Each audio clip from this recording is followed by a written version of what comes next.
Look who's here. Doug Wead, presidential historian and author of Inside Trump's White House. Okay. It seems to me, Doug, that this is an absolutely unique event. I just can't remember anything remotely like this before in presidential history. What say you?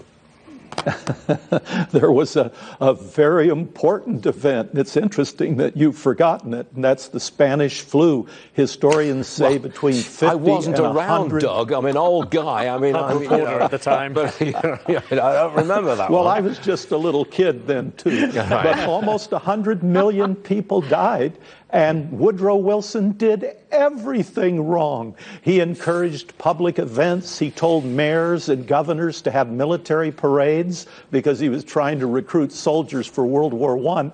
There was one parade in Philadelphia, and by the next day, every hospital bed in Philadelphia was taken. He ignored the health authorities who said you shouldn't put those young men on ships to Europe.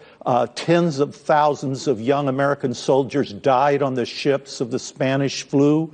He lied to the American people. I don't know how else to put it. He organized with an executive order the Committee for Information, which censored. They tried to prosecute a newspaper in Wisconsin for reporting on the Spanish flu. He did everything the opposite of what Donald Trump is doing, and it was a disaster. No, you expect that President Trump will take more dramatic action in terms of restricting our freedom of movement and association? You think he's going to go for a national crackdown?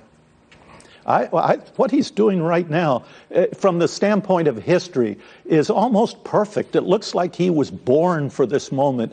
For one thing, he's transparent by nature. He gets into office and opens the files on the Warren Commission and UFOs and the assassination of Kennedy. When they criticize him for the phone call to Ukraine, he makes that public. So we hear what he's thinking in real time. He tells us. That's very healthy. Woodrow Wilson didn't tell the American people anything and actually gave them misinformation, which added to the crisis. And Donald Trump seems to be beyond ideology. A conservative president might hesitate before putting the full weight of the federal government behind this, and a Democrat president might hesitate before allowing the private sector to become involved.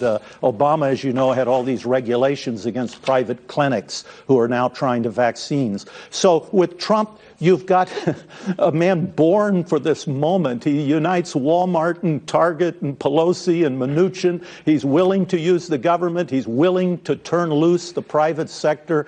He wants to do good, that desire to be a good president. I think it's a healthy thing, even in spite of all the criticism.